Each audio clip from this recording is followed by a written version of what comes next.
Just here to do another short video on a question we regularly get asked, and that is how to spool up your reel with some line.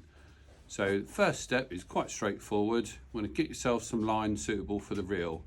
You'll often find on the box that it's come in, or possibly on the spool, that there is some guide about how much capacity the reel has.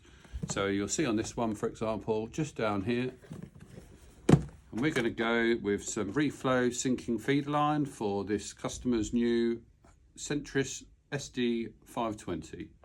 So first thing we want to do is quite simply just get the spool out of the box, check it's intact, and then drop it in a bucket of water overnight. See you in a moment. Once the spool's soaked overnight, simply pick it out and give it a shake off and leave it on a towel for a couple of minutes to get rid of the excess water. In the meantime, get your reel and a suitable butt section. We have one available in the shop all the time to do this on, and simply mount your reel up on the rod so you can use this to help you with loading the line.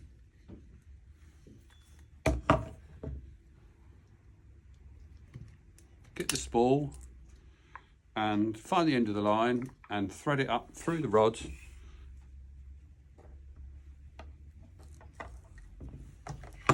so that you have the loose end down near the reel. If you have a reel that does this, then just simply, for ease, pop the spool off, and then you're going to get ready to tie the line onto the spool to keep it fixed there. And then when you're ready, take the tag end of the line that you're going to tie around the spool and just simply loop it round your hand and tie a 3-turn blood knot. You can use a wide range of knots. Lots of people will tell you to do other things, but we find this is pretty good, and the chances of you actually getting the line run down to the end is very minimal. So just take your line, 1, 2, 3. The main thing you're trying to do is create a knot that is going to act as a noose so that when it tightens up, it pulls down on the spool. So I'm going to just trim my tag end off there. And then the other key thing is when you put the noose over the spool, you want to make sure that the end of the piece of the line that runs round the back of the spool to where the knot is the right side round for the bail arm. So when it's mounted onto the reel, the bail arm roller will pull tight against the knot and pull it tight against the spool in turn. So once you've tied your knot and fixed the spool back onto the reel if you've removed it, make sure you close the bail arm and make sure the line is neatly pulled out towards the end of the rod.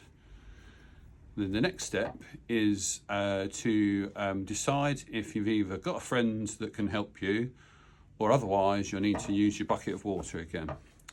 If you've got a friend come in, what you can do is you can decide if there is a better way for the line to come off the spool.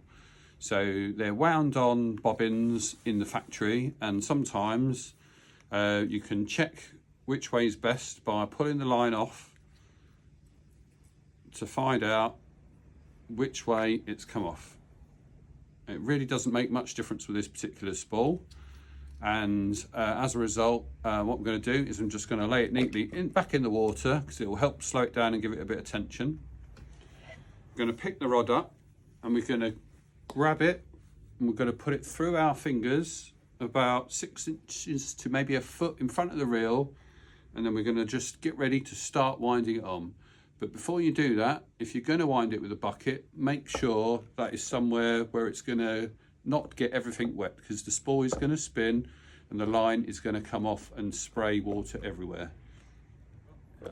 If you are going to do it with a friend, then want to make sure your spool's relatively dry before you give it to them, otherwise they're going to be soaked in water. You want to get a suitable pencil or pen, poke it through the middle of the spool so they've got something for it to spin on, and just ask them to hold it under a little bit of tension whilst you wind your line on.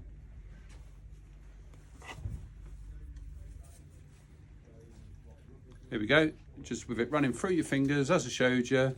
Just keep some gradual tension on. Wants to be like you've got a fish of 3 or 4 pound on it, and you feel the tension against the reel handle.